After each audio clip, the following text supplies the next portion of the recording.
कि उसने हमें एक बार फिर ये मौका फराहम किया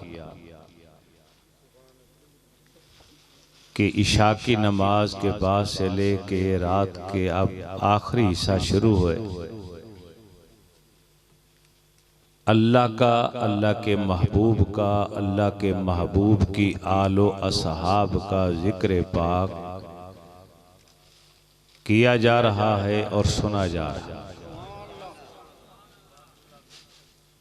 मेरे मोहतरम भाई मोहम्मद अफजल खान साहेब, अल्लाह ताला इनकी उम्र में बरकत अता फरमाए कि ये हर साल की तरह इस साल भी इन्होंने बड़ी मेहनत के साथ, बड़ी दिल लगी के साथ, चाहत के साथ, तन तनहा अकेले इतना बड़ा पंडाल सजाया। आप अहबाब इनकी दावत पर तशरीफ लाए, अल्लाह सबसे राज़ी हो। हर साल 2 या 3 महाफिल का इनेकाद होता था। चौकी गबोल में भी महफिल होती थी, अलीपुर शहर में भी। तो ये 3-4 दोस्त मेरे साथ लाहौर से तशरीफ़ लाते थे, मैं भी गरीब इनके साथ आ जाता था। तो 3-4 महफिलें इकट्ठी करके चले जाते थे। अल्लाह को शायद यही मंजूर था कि 2 महफिलें अगले माह अगर अल्लाह को मंजूर हुआ तो होंगी।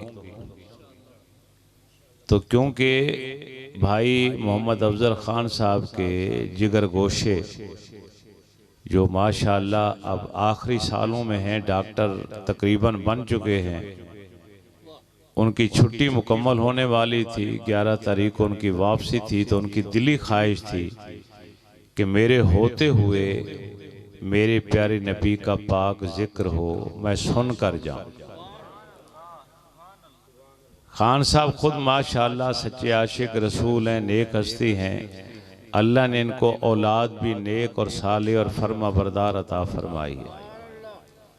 मेरी दुआ है अल्लाह तबारक व तआला इनके माल और रिज़्क़ हलाल में बरकतें अता फरमाए और इनकी औलाद को और ज़्यादा बाअदब और बाअखलाक और सच्चा आशिक रसूल बनाए। मेरी गुफ्तगू महदूद भी है और कुछ संजीदा है और इल्मी है। वो चस्केदार गुफ्तगू आज नहीं है, क्योंकि मुझे मौजू खान साहब ने जो दिया है मैंने उसी मौजू के ऊपर गुफ्तगू करनी। मुझे इन्होंने जो मौजू दिया उसके 2 हिस्से हैं। एक मुझे मौजू मिला कि नबी अलैहिस्सलाम की साहबजादियाँ कितनी हैं, उनके बारे में गुफ्तगू की जाए। और एक इनका हुक्म मिला कि हज़रत अबू बकर सिद्दीक रज़ी अल्लाह ताला अन्हु की शान और सदाकत के हवाले से भी गुफ्तगू हो। दोनों मौजू संजीदा हैं, इल्मी हैं, गुफ्तगू होगी। तो अगर आप अपने अकीदे को दुरुस्त करना चाहते हैं तो तवज्जो रखेंगे, सुन लेंगे, उनके काम आएंगी बातें। क्योंकि आज का ये दौर बड़ा ही पुरफितन दौर चल रहा है। इस दौर में मैं उलमा की बात नहीं करता, अहल हदीस हों, देवबंद हों, या शिया हजरात हों, या आले सुन्नत हों, जो आलिम हैं, इल्म वाले हैं, वो तो इख्तलाफ करते ही नहीं, बहस करते ही नहीं, वो हर सच्ची बात को मान लेते। ये जितने इख्तलाफात और झगड़े पैदा हुए हैं, ये जाहिलों ने पैदा किए, अपनी पेट की पूजा के लिए पैदा किए। आम तौर पर यह कहा जाता है कि शिया हजरात नबी अलैहिस्सलाम की एक बेटी को मानते हैं, 3 को नहीं मानते। लेकिन मैं मिंबर रसूल पर बैठकर खुदा के नाम की इज्जत की कसम खा के कहता हूँ कि इनके उलमा ने भी अपनी किताबों में नबी अलैहिस्सलाम की 4 साहबजादियों का नाम भी लिखा, उनके शौहरों के नाम भी लिखे और उनकी सीरत के हवाले से भी गुफ्तगू लिखी। जो जाहिल हैं, अनपढ़ हैं और उनकी गुफ्तगू सुनकर अवाम के अंदर भी जो जाहिलियत का मादा था वो सोशल मीडिया से उनके छोटे छोटे क्लिप उठाकर उन्होंने भी अपना अकीदा नजरिया उसी तरह का बना लिया। आज मुझे और आपको अल्लाह ने एक मौका और फराहम किया है कि हम अपना अकीदा दुरुस्त कर लें। बात जाकिर की झूठी हो सकती है, मौलवी की झूठी हो सकती है, मगर मेरे रब की बात कभी गलत नहीं हो सकती। सूरे अहज़ाब की पूरी आयत मैंने नहीं पढ़ी क्योंकि वक्त इजाज़त ही नहीं देता। सिर्फ मौजू के एतबार से मैंने एक आधा हिस्सा तिलावत किया है कि अल्लाह अपने महबूब से मुखातब होकर कह रहा है, ऐ गैब की खबरें देने वाले, कुल फरमा दीजिए ले अज़वाजे का, अपनी बीवियों से कह दीजिए। अज़वाज जमा का लफ्ज़ है, अरबी का कायदा और कानून है। जो अहबाब इल्म वाले बैठे हैं और अरबी के कायदे और कानून से थोड़ी सी वाकफियत है, वो तस्दीक करेंगे कि अरबी का कायदा कानून है कि अरबी में जमा का लफ्ज़ 3 या 3 से ज़्यादा पर बोला जाता है, 3 से कम तादाद पर जमा का लफ्ज़ इस्तेमाल ही नहीं होता। ऐसा है ना जी ख्याल से। अज़वाज बीवियां, अज़वाज जो कुरान में नसे कतिया है, कुरान की आयत का लफ्ज़ है, ये लफ्ज़ वाज़े तौर पर बता रहा है कि नबी अलैहिस्सलाम की बीवी एक नहीं, 2 नहीं, 3 नहीं, 3 से भी ज़्यादा। व बनाते का, और अपनी बेटियों से कह दीजिए। बनात जमा है बिन्त की, एक बेटी हो उसके लिए अरबी में लफ्ज है बिन्त, 2 हो तस्निया बिनतैन, और अगर 3 या 3 से ज्यादा हो तो बनात का लफ्ज इस्तेमाल होता है। और अल्लाह ने कुरान के अंदर खुद ही अपने महबूब से गुफ्तगू करते हुए जमा का लफ्ज इस्तेमाल फरमाया। अब कुरान सामने आ गया कि नबी की एक बेटी नहीं, 2 बेटियां नहीं, या 3 हैं या 3 से ज्यादा हैं, 3 से कम नहीं हो सकते। ये बनात के लफ्ज ने हमें बता दिया। अगर 3 से कम होती तो बिनतैन होता, 2, 1 होती तो बिन्त का लफ्ज होता, मगर यहाँ बिन्त इस्तेमाल नहीं हुआ, बिनतैन इस्तेमाल नहीं हुआ, बल्कि बनात इस्तेमाल हुआ। ये जमा का लफ्ज बतला रहा है कि नबी अलैहिस्सलाम की साहबजादियां 3 या 3 से ज्यादा थी। बाद लोगों ने फिर लोगों को शक में डालकर एक जुमला बोल दिया कि ये तो मुसलमान मोमनों की बेटियों की बात हो रही है, और मुसलमान धोखे में आ गया। हर घर में कुरान मौजूद है, तर्जमे वाला मौजूद होगा। ये सूरह अहज़ाब की ये आयत निकाल लें। अल्लाह ने आम मुसलमान औरतों का जिक्र अगले लफ्ज के अंदर कर दिया। फरमाया व निसाइल मोमिनी, महबूब फरमा दीजिए अपनी बीवियों से, अपनी बेटियों से, और क़यामत तक के आने वाले ईमान वालों की औरतों से भी कह दीजिए। निसा भी जमा का लफ्ज इस्तेमाल हुआ, बनात भी जमा का लफ्ज इस्तेमाल हुआ, अज़वाज भी जमा का लफ्ज इस्तेमाल हुआ। अब कई लोग ऐसे बैठे हैं जो साहिब औलाद हैं, बेटियां भी हैं, बेटे भी हैं। अगर आपका कोई अजीज रिश्तेदार आपको कहे कि ये बेटा आपका नहीं या ये बेटी आपकी नहीं, तो आपके दिलो दिमाग पे क़यामत नहीं आ रही? कितनी तकलीफ होगी आपको कि यार मेरी बेटी है, मेरा बेटा है, और मेरा हमसाया कह रहा है ये तेरे बेटे है ही नहीं। इससे बढ़कर गाली क्या हो सकती है? शर्म आनी चाहिए, हया आनी चाहिए उन लोगों को कलमा मेरे रसूल का पढ़ें और मेरे रसूल के बारे में कहें कि आपकी 3 बेटियां आपकी हैं ही नहीं। इतनी बड़ी गुस्ताखी, इतनी बड़ी बेअदबी, इतनी बड़ी जसारत, ये तो कोई अहमक और जालिम बदबख्त जहन्नमी दोस्ती कर सकता है। कोई जन्नती ईमान वाला इतनी बड़ी जुर्रत नहीं कर सकता। एक आम मुसलमान के बारे में भी नहीं कह सकता, वो अल्लाह के नबी और नबियों के ताजदार के बारे में ऐसी बात कैसे कह सकता। मुल्ला बाकर मजलसी ने हयातुल कुलूब के अंदर, ये बहुत बड़ी किताब है, मुस्तनद तरीन किताब है तशय्या हजरात की, और तोहफतुल अवाम तो हर दूसरे तीसरे घर में है, वो भी इन्हीं की है। इन किताबों को उठाकर देख लीजिए, इन दोनों किताबों के अंदर लिखा हुआ है कि नबी अलैहिस्सलाम की शादी हजरत खदीजतुल कुबरा रज़ियल्लाहु ताला अन्हा से हुई, और अल्लाह ताला ने आपको खदीजतुल कुबरा के शिकम मुबारक से 2 बेटे अता फरमाए और 4 बेटियां अता फरमाई। 2 बेटे अता फरमाए। तीसरा बेटा नबी अलैहिस्सलाम का हजरत मारिया किब्तिया रज़ियल्लाहु ताला अन्हा के बतन से, और तीनों साहबजादे बचपन में ही इंतकाल फरमा गए। 2 या 2.5 साल की उम्र थी कि हजरत कासिम की वफात हो गई। सबसे बड़ा बेटा नबी अलैहिस्सलाम का जो सबसे पहले आया वो कासिम, उसके बाद हजरत अब्दुल्ला आए, उसके बाद हजरत इब्राहिम जो मारिया किब्तिया के बतन मुबारक से आए। ये 3 साहबजादे हैं, 4 साहबजादियां हैं नबी अलैहिस्सलाम की। मुसलमान को इल्म होना चाहिए, कोई पूछे तो बता पाए कि मेरे नबी के बेटे कितने हैं और मेरे नबी की साहबजादियां कितनी हैं।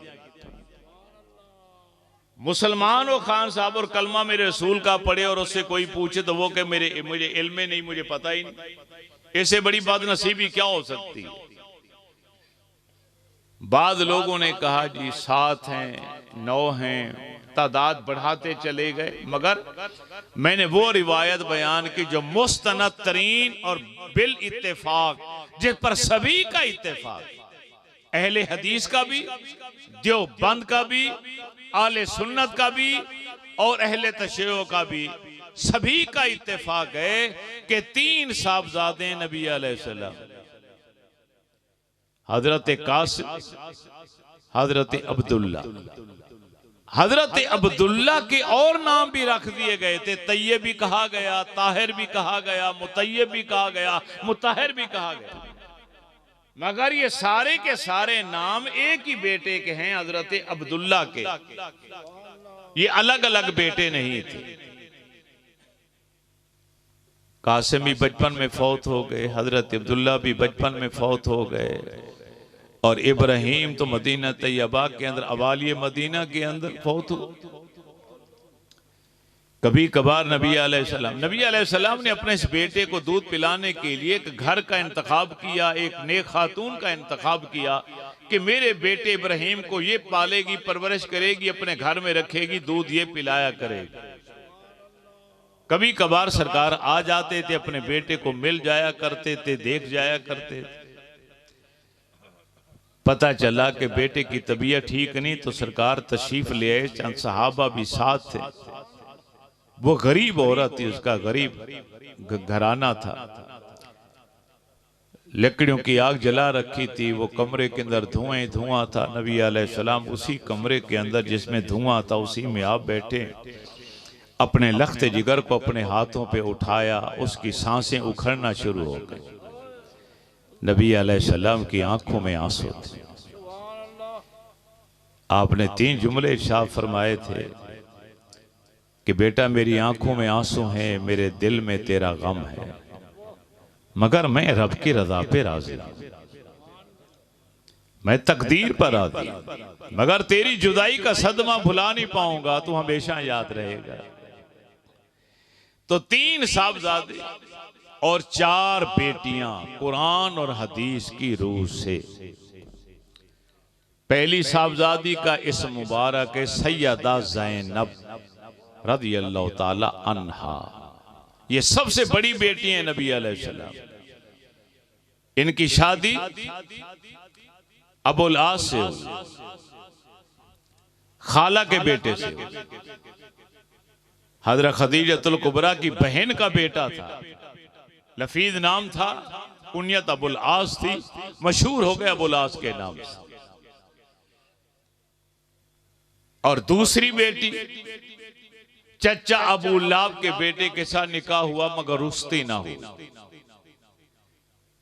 रुकैया, सैयदा रुकैया रज़ियल्लाहु ताला अन्हा, वो दूसरे नंबर पर। तीसरे नंबर पर हजरत सैयदा उम्मे कलसूम रज़ियल्लाहु ताला अन्हा। ये भी चचा अबू लहब के बेटे उतैबा के साथ इसका निकाह हुआ। उतबा के साथ रुकैया का हुआ, उतैबा के साथ उम्मे कलसूम का हुआ। और चौथी बेटी सबसे लाडली प्यारी चहेती खातून जन्नत सैयदा फातिमा तो ज़हरा रज़ियल्लाहु ताला अन्हा, जिनका अक्द, जिनका निकाह मौला कायनात मौला अली मुर्दा शेर खुदा रज़ियल्लाहु ताला अन्हो से हुआ। ये भी चचा के बेटे हैं, इनके साथ हुआ।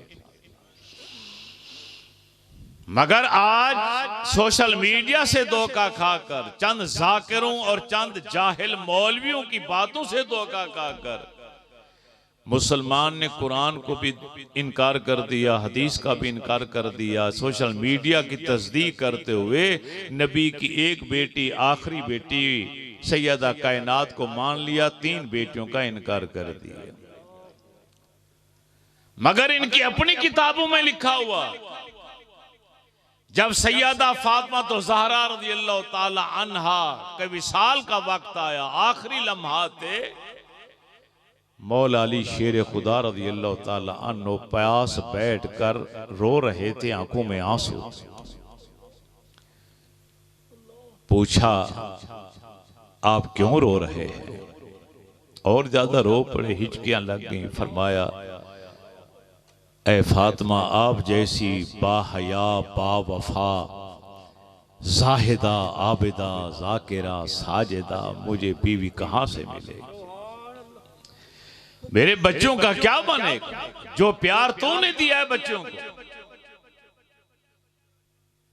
वो कौन देगी?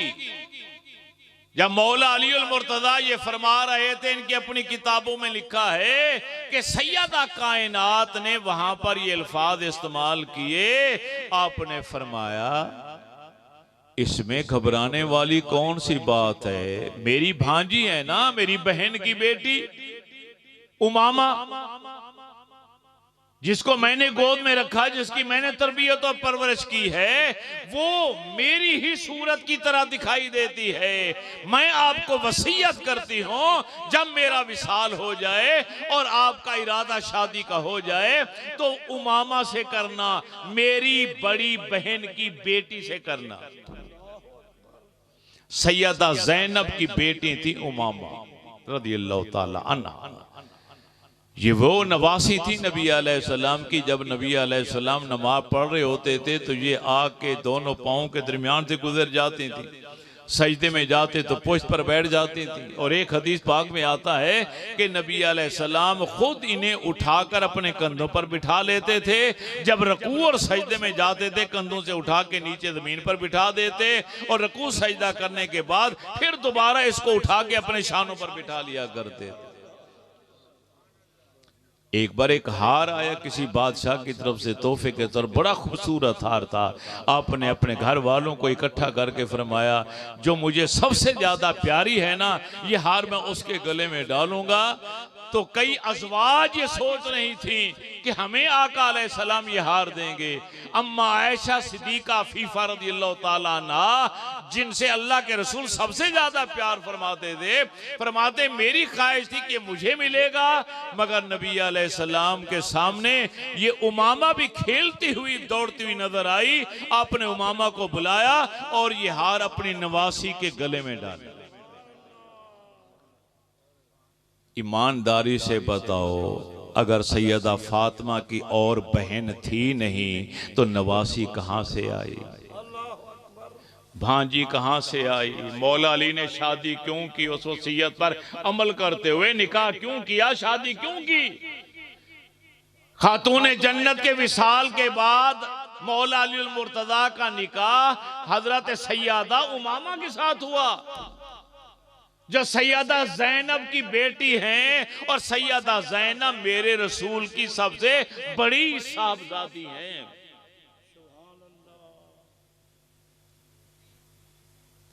बदर के कैदी जब 70 अफराद कैद हो गए ना जंगे बदर के अंदर, तो वहां अबुल आस भी कैदी बना लिए गए। सैयदा जैनब के शौहर कलमा नहीं पढ़ा था, अभी हुक्म नहीं आया था कि निकाह नहीं हो सकता इनका, अभी कलमा नहीं पढ़ा, ये भी कैदी बना लिए। नबी अलैहिस्सलाम ने ऐलान फरमाया मुशावरत के बाद कि इतना इतना फिदिया जो दे देगा उस कैदी को हम रिहा कर देंगे।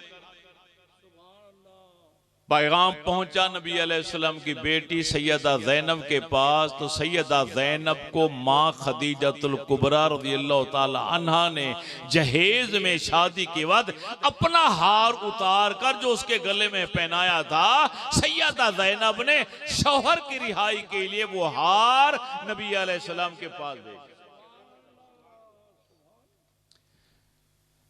जब नबी अलैहिस्सलाम ने वो हार देखा तो पुरानी यादें ताजा हो गईं और आपकी आंखों में आंसू आ गए। सहाबा भी रो पड़े, या रसूलल्लाह क्या हुआ। फरमाया ये हार मेरी बेटी जैनब ने अपने शौहर अबुल आस की रिहाई के लिए, छुड़ाने के लिए भेजा है, मगर ये हार ने मुझे याद ताज़ा करा दी, ये हार मेरी पहली बीवी, मुसलमानों की पहली माँ सैयदा खदीजतुल कुबरा का, जो मक्के की मालदार खातून थी। 5 बर्रे आजमों के अंदर आपकी जायदाद थी, आपका कारोबार था, आपका बिजनेस था, आपकी तिजारत थी। उस वक्त 5 बर्रे आजम होते थे दुनिया में, ये अमेरिका वगैरह दूसरे बर्रे आजम तो दरियाफ्ती बाद में हुए। मक्के में इतना मालदार कोई नहीं था। 2 लाख ऊंट थे सैयदा खदीजतुल कुबरा के पास। जब काफिला जाता था शाम में माल तिजारत के लिए, तो पहले वाला ऊंट शाम में दाखिल हो रहा होता था और आखिरी मक्के से निकल रहा होता।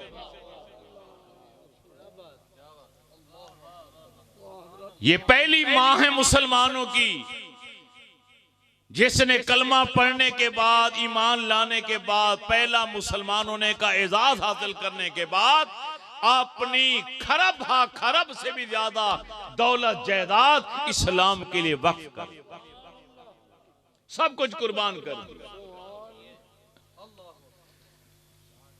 तो वो हार सैयदा खदीजा का था कि जिन्होंने अपनी बेटी की शादी जब हुई तो सैयदा जैनब को दिया। सैयदा जैनब ने अपने शौहर की रिहाई के लिए भेजा। अल्लाह के नबी ने वो हार देखा तो खदीजा याद आ गई तो आंखें पुरनम हो गई। फरमाया सहाबा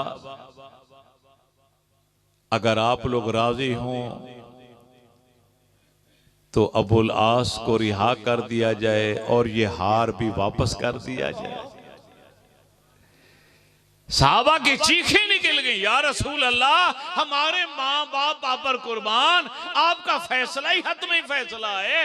आका आप जिस तरह चाहें, आपको सारे इख्तियारात आपके पास हैं। अब उलास को रिहा भी कर दीजिए और ये हार भी अपनी साहबजादी का वापस लौटा दीजिए। तारीख भरी पड़ी है, सीरत की हर किताब भरी पड़ी है, और तू आज कहता है कि नबी की ये बेटी है ही नहीं।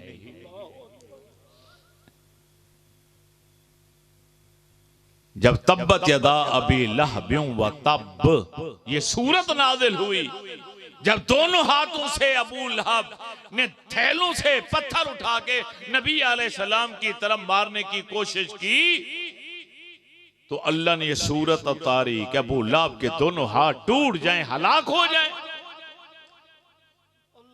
ये जालिम घर आया और अपने बच्चों को बिठा के कहता है अगर मेरी औलाद हो तो मेरा हुक्म मानो, जाओ मुसलमानों के नबी की दोनों बेटियों को तलाक दे दो, छोड़ दो। दोनों ने छोड़ दी। उतबा ने भी सैयद रुकैया को छोड़ दिया और उतैबा ने भी उम्मे कुलसूम रज़ी अल्लाह तआला अन्हुमा उनको छोड़ दिया। एक ने आके हाथ जोड़े, आका मैं मजबूर हूं, बाप का प्रेशर है, मुझसे नाराज मत होइएगा और मैं बाप की मुखालफत नहीं करता, तो लिहाजा मैं तलाक देता हूं। ये रुखसती से पहले का निकाह, रुखसती नहीं हुई। और एक जो था उतबा, वो जरा गुस्ताख और बेअदब था। वो जालिम आया और आके उसने नबी अलैहिस्सलाम के कुर्ते को पकड़ा और खींचा और फाड़ दिया और गुस्ताखाना लहजे में कहा मैं आपकी बेटी को तलाक देता हूं। जिसने अदब के दायरे में गुफ्तगू की, अल्लाह के रसूल खामोश हो गए।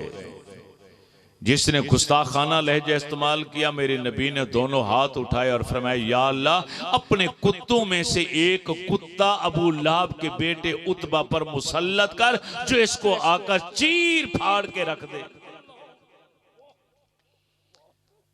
अबू लहब कहा करता था कि मोहम्मद अरबी की ये जो बददुआ है ये पीछा करती रहेगी जब तक कि मेरा बेटा हलाक नहीं हो जाता।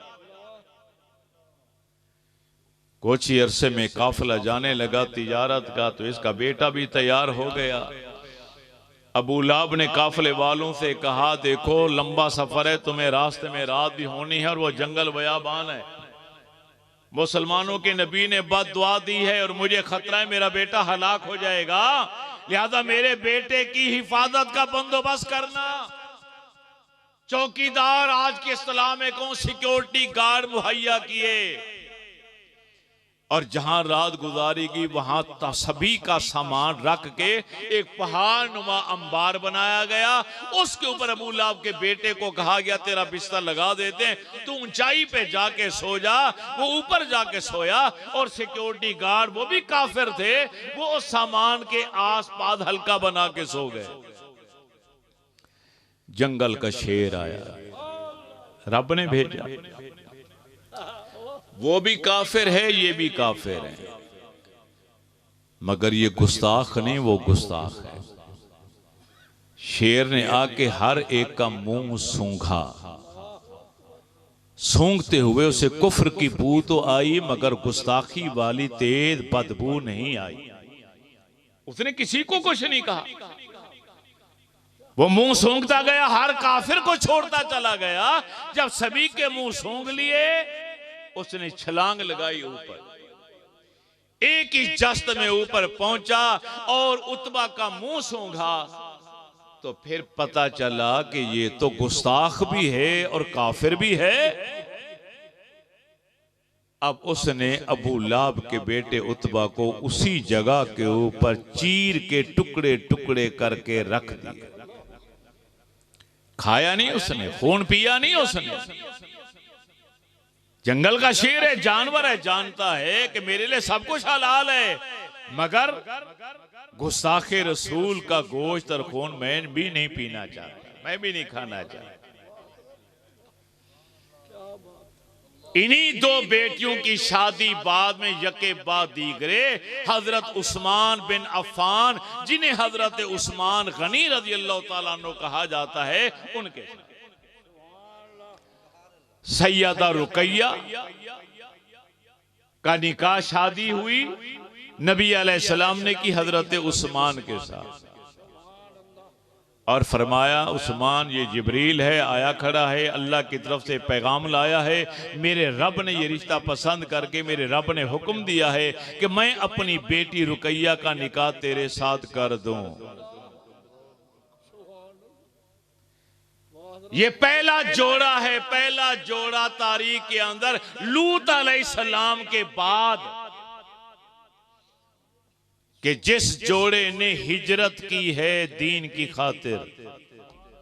नबी अलैहिस्सलाम की हदीस है, आपने फरमाया लूत अलैहिस्सलाम अपनी बीवी के साथ हिजरत करके निकले थे या फिर मेरी बेटी निकली है अपने शौहर हजरत उस्मान गनी को लेकर हबशा की तरफ, जिसे आज इथियोपिया कहा जाता है। हबशा की तरफ, दूसरी हिजरा मदीना तैयबा की तरफ की। और हबशा से जब मदीना तैयबा की तरफ दूसरी हिजरत की, क्योंकि सफर सारा समंदरी था, पानी का था, बहरी था, आपकी तबीयत नासाज हुई, मदीना तैयबा पहुंच गई लेकिन बीमार हो गई। 2 हिजरी का वाकया, उधर गज़वा बदर, नबी अलैहिस्सलाम जंग बदर के लिए गए हुए और पीछे से सैयदा रुकैया का विसाल हो गया। नबी अलैहिस्सलाम की इस बेटी का इंतकाल हो गया। बाद में नबी अलैहिस्सलाम जब वापस आए तो ये भी रिवायात के अंदर मौजूद है कि सैयदा कायनात बीबी फातिमा तो ज़हरा रज़ी अल्लाह ताला अन्हा और नबी अलैहिस्सलाम आपने अपनी बेटी फातिमा को लिया और अपनी बेटी रुकैया की कब्र के ऊपर करीब आकर बैठे और खातूने जन्नत भी रो रही थी और नबी अलैहिस्सलाम की आंखों में भी आंसू।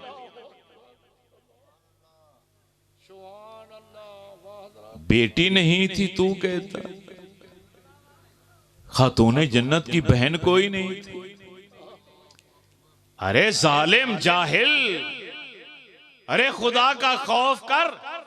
खातूने जन्नत को तो अपनी बहनों से इतना प्यार था, इतना प्यार था, क्योंकि वो बड़ी बहनें थी आपकी, इतना प्यार था सैयदा ज़ैनब के साथ, सैयदा रुकैया के साथ, सैयदा उम्मे कुलसूम के साथ, क्योंकि खातूने जन्नत के यहाँ भी 3 बेटियां पैदा हुई। पहली बेटी पैदा हुई मौला अली के घर फातिमा तो ज़हरा के पेट से, तो आपने अपनी बड़ी बहन के नाम पर उसका नाम भी ज़ैनब रखा, जो मैदान करबला में आका हुसैन के साथ। सच को कबूल करो भाई। दूसरी बेटी अल्लाह ताला ने दी तो अपनी प्यारी बहन रुकैया के नाम पर उसका नाम रुकैया रखा। फिर तीसरी बेटी आई तो अपनी तीसरी बहन उम्मे कुलसूम के नाम पर उसका नाम आपने उम्मे कुलसूम रखा। अपनी किताबें उठा लो, मैं नहीं कहता कि अहले सुन्नत की किताबें उठाओ, अपनी किताबें उठा लो। मुल्ला बाकर मजलसी की हयातुल कुलूब उठाकर देख लो, मगर वो सारी किताबें या फारसी में हैं या अरबी में। अब आज का मुसलमान पढ़ेगा कैसे? ना उसे अरबी आती है ना फारसी आती है, पढ़ेगा कैसे? मुझे बड़ा शौक एक बार चढ़ा था, तो मैंने, एक आदमी ईरान जा रहा था तो मैंने उनको किताबों की लिस्ट दी, उसने ईरान से वो लेकर आए, उसूल काफी, फुरूक काफी, हयातुल कुलूब, इस तरह की किताबें मैंने मंगवाई, इनको पढ़ा। अगर किसी को मेरी बात पे यकीन ना आए तो मैं किताब खान साहब के पास भिजवा दूंगा, निशान लगा के ये उस किताब उसके सामने रख के उसको दिखा सकते हैं कि शिया मसलक का बहुत बड़ा आलिम मुल्ला बाकर मजलसी ने हयातुल कुलूब के अंदर लिखा कि नबी अलैहिस्सलाम की शादी खदीजतुल कुबरा के साथ हुई और आपसे आपकी 4 बेटियां पैदा हुई, सैयदा ज़ैनब, सैयदा रुकैया, सैयदा उम्मे कुलसूम, सैयदा फातिमा तो ज़हरा रज़ी अल्लाह ताला। एक सवाल होता है फिर कि बाकियों का तज़किरा ज्यादा नहीं होता।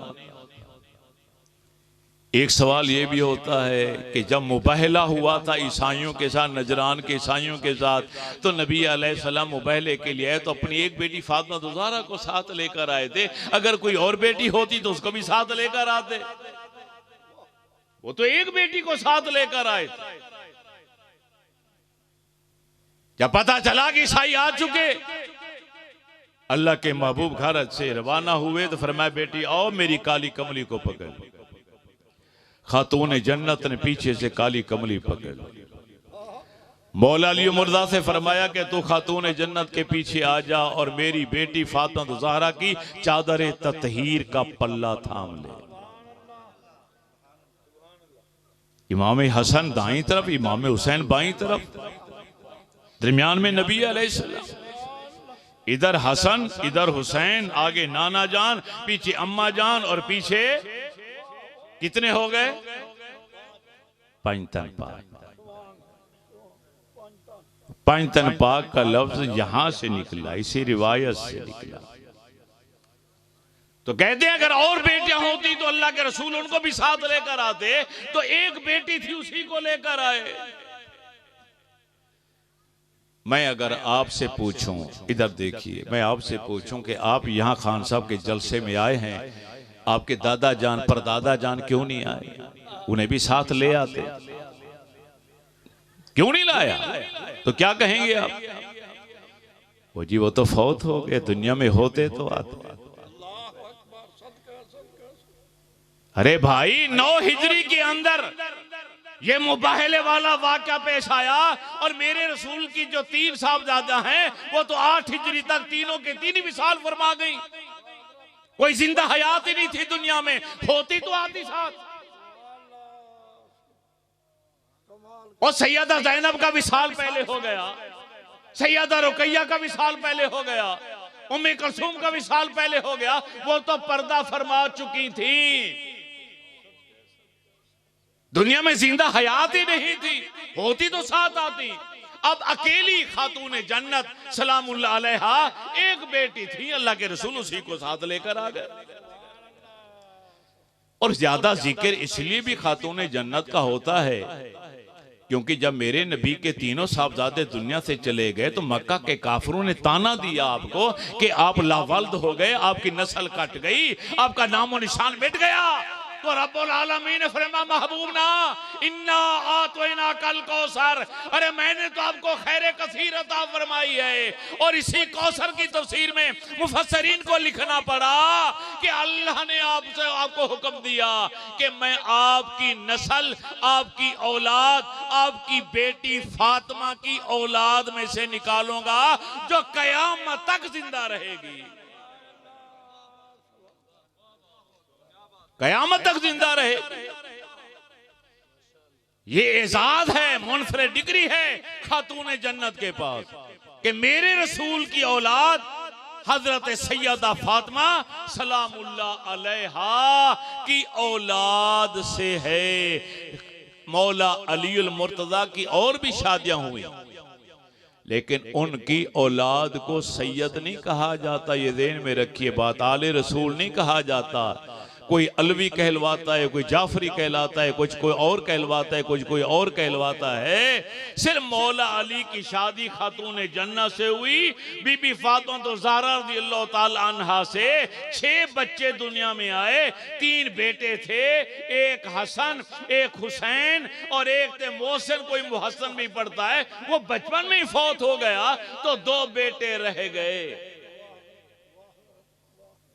इन 2 बेटों से नस्ल चली। अभी वो समरान कलाम पढ़ रहा था ना कि तुझे यजीद मुबारक हो, असानों तो लोड़े पाक हुसैन दी, कि 14 बेटे थे यजीद के, 14 बेटे, मगर दुनिया में आज एक